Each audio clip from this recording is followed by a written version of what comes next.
Hello friends, welcome to Darsha சமையல். பண்டைய காலத்திலிருந்தே உடம்புக்கு மருந்தாக நிறைய உணவுகளை பயன்படுத்தி வந்திருக்கோம். நம்ம பாட்டி காலத்தோட மறந்து போன ஒரு சில உணவுகளில் இந்த உணவு ஒன்று. ஜவ்வரிசி தேங்காய் பால் இதை வச்சு செய்யக்கூடிய ஜவ்வரிசி தேங்காய் பால் கொழுக்கட்டை.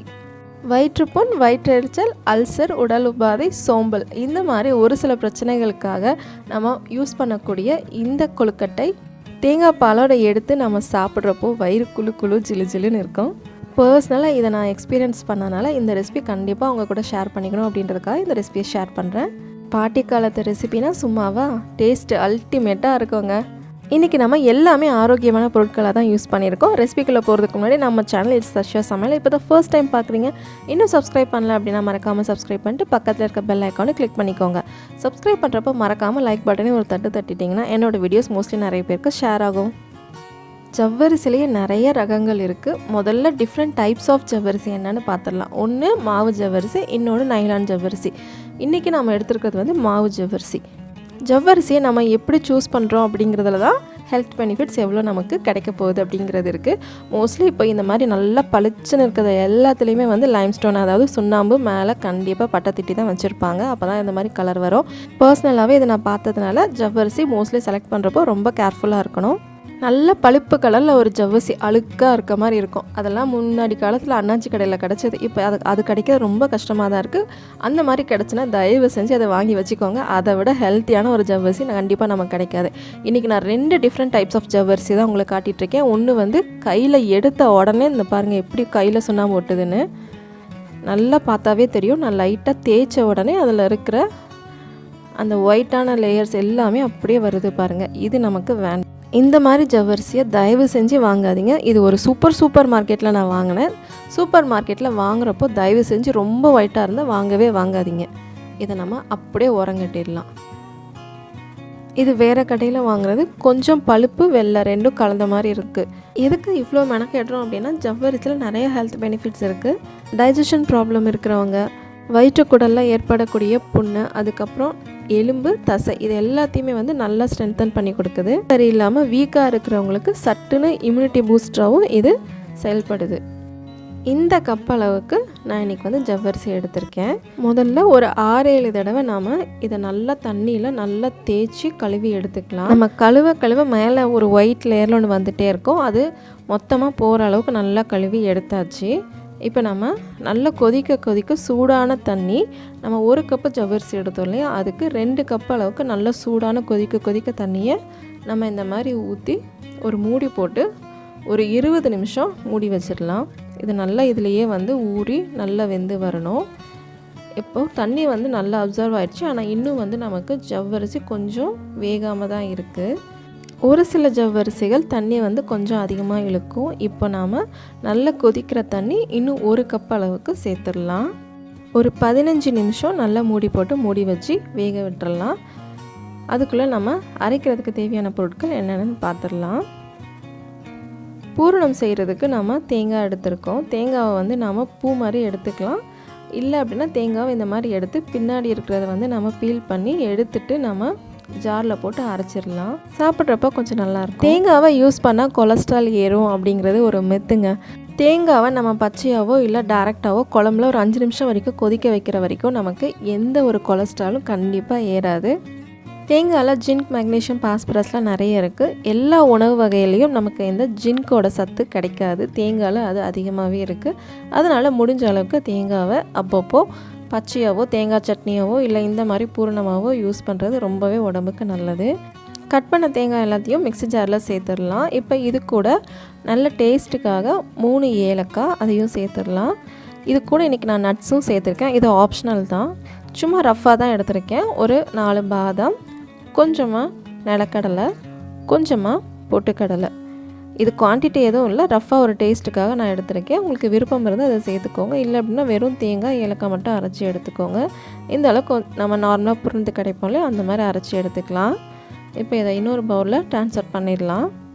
இன்றைக்கி நம்ம வெள்ளை சர்க்கரைக்கு பதில் நாட்டு சர்க்கரை தான் யூஸ் பண்ணியிருக்கோம். அதை விட இது டேஸ்ட்டு சூப்பராகவும் இருந்தது, ரொம்ப ஹெல்த்தியும் கூட. இன்றைக்கி நான் 3 டேபிள் ஸ்பூன் அளவுக்கு சர்க்கரை சேர்த்துருக்கேன். உங்களுக்கு எவ்வளோ இனிப்பு தேவையோ அதுக்கு ஏற்ற மாதிரி நீங்கள் குறைச்சிக்கோங்க. அவ்வளோதான், நம்ம உள்ளே வைக்கிற பூரணம் ஸ்டஃபிங் ரெடி ஆகிடுச்சு. இப்போ நம்ம கொஞ்சம் தேங்காய் எடுத்து இதிலேருந்து தேங்காய் பால் எடுக்க போகிறோம். தேங்காய் பால் வந்து தாய்ப்பாலுக்கு அடுத்து சத்துக்கள் நிறைய இருக்கக்கூடியது நம்ம தேங்காய் பால் தான். இதை நான் சொல்லங்க, டாக்டர் சொன்னது தான். அல்சர், வயிற்றுப்புண் இதுக்கெல்லாம் பெஸ்ட்டு மெடிசன் இது. நல்லா கபன்னு வயிறு எரிஞ்சிட்ருக்கப்போ நீங்கள் ஒரு கிளாஸ் தேங்காய் பாலை மட்டும் குடிச்சு பாருங்கள், அப்படியே வயிறு குளுன்னு இருக்கும். இன்றைக்கி நம்ம மொதல் 2 தேங்காய் பால் தான் எடுக்க போகிறோம். அதுக்கு மேலே எடுத்தோம் அப்படின்னா ரொம்ப தண்ணியாக இருக்க மாதிரி இருக்கும். தேவையான அளவு தண்ணி கொஞ்சம் கொஞ்சமாக சேர்த்து நம்ம தேங்காய் பால் எடுத்துக்கலாம். இதோட 2 ஏலக்காவும் நல்ல டேஸ்ட் அண்ட் ஃப்ளேவருக்காக சேர்த்துடலாம். வெயில் காலெலாம் ஆரம்பிச்சிருச்சுன்னா வயிற்று பிரச்சனை நிறைய வரும் நமக்கு. அந்த மாதிரி டைமில் இந்த மாதிரி தேங்காய் பால் அப்பப்போ எடுத்து ஒரு 1/4 கிளாஸ்லேருந்து 1/2 கிளாஸ் அளவுக்கு மட்டும் குடிங்க போதும்.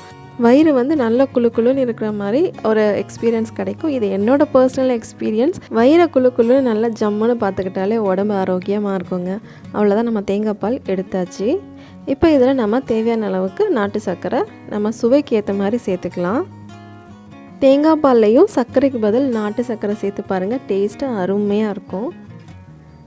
அவ்வளோதான், நம்ம மேலே ஊற்றக்கூடிய தேங்காய் பாலும் ரெடி ஆகிடுச்சு. உள்ளே வைக்கிற ஸ்டஃபிங்கும் ரெடி பண்ணிட்டோம். இப்போ ஒரு 10 நிமிஷம் கிட்ட ஆகிடுச்சு. நம்ம ஜவ்வரிசி நல்லா வெந்திருக்கோம். அதுக்கு முன்னாடி இட்லி கொப்பரையை நம்ம ஸ்டவ்வில் மிதமான சூட்டில் வச்சுட்டு நம்ம இட்லி தட்டை வந்து லைட்டாக ஃபுல்லாக ஆயில் அப்ளை பண்ணி ரெடி பண்ணி வச்சிடலாம். நம்ம ஊற்றின தண்ணி எல்லாமே வந்து ஜவ்வரிசி நல்லா இழுத்துருச்சு. இது ஒரு சில ஜவ்வரிசியை பொறுத்து தான் தண்ணி, அதனால் கொஞ்சம் பார்த்து யூஸ் பண்ணுங்கள். 2லேருந்து 3 கப்பு வரைக்கு தாராளமாக யூஸ் பண்ணிக்கலாம். இப்போ நம்ம கொஞ்சமாக இதில் உப்பு சேர்த்துக்கலாம். சேர்த்து கொஞ்சம் மசிச்சு விட்டுக்கலாம். அப்போ தான் வந்து நம்ம உருண்டை பிடிக்கிறதுக்கு ஒரு பிடிக்கிற அளவுக்கு கொஞ்சம் பேஸ்ட் கன்சிஸ்டன்சிக்கு வரும். இல்லை அப்படின்னா பிடிக்க முடியாது. இந்த அளவுக்கு நம்ம மசித்ததுக்கப்புறமா நம்ம உருண்டைகள் பிடிக்கிறதுக்கு கரெக்டாக இருக்கும். இப்போட கையை நல்லா வாஷ் பண்ணிவிட்டு பக்கத்துலேயே ஒரு கப்பில் தண்ணியை எடுத்து வச்சுட்டு நம்ம தண்ணி தொட்டு தான் செய்ய போகிறோம். அப்போ தான் வரும். நம்ம எவ்வளோ உருண்டைகள் தேவையோ அதுக்கு ஏற்ற மாதிரி நம்ம கொஞ்சமாக எடுத்து இந்த மாதிரி கையில் வச்சு ஃப்ளாட்டாக இந்த மாதிரி தட்டிட்டு நம்ம இதில் பூரணம் தேவையான அளவு வச்சுக்கலாம். பூரணத்தை வச்சுட்டு நம்ம தண்ணியை எடுத்து கொஞ்சம் கொஞ்சமாக வந்து நம்ம ஃபோல்ட் பண்ணணும். தண்ணியை தொட்டு செய்கிறப்ப தான் நமக்கு உருண்டை வரும்.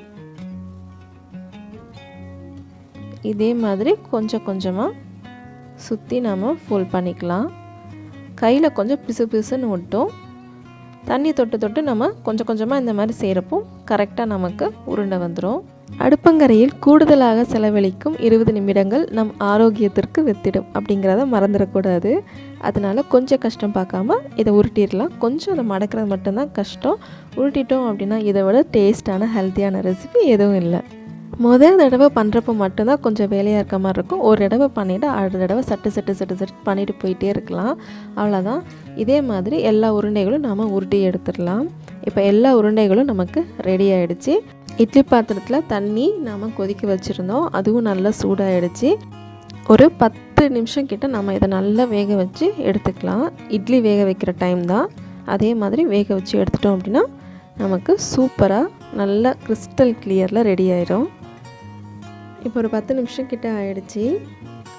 நல்லா கம்மன்னு வாசனையோடு பார்த்திங்களா, கண்ணாடி மாதிரி உள்ளே என்ன இருக்குதுன்னு தெரிகிற அளவுக்கு சூப்பராக ரெடி ஆகிடுச்சு. நம்ம வெல்லம் வச்சுருக்கோம், அதனால தான் உள்ளே இருக்க தெரியுது. நம்ம சர்க்கரை போட்டு செஞ்சுருந்தோம் அப்படின்னா நமக்கு நல்லா பியூர் ஒயிட்டாக கிடச்சிருக்கோம்.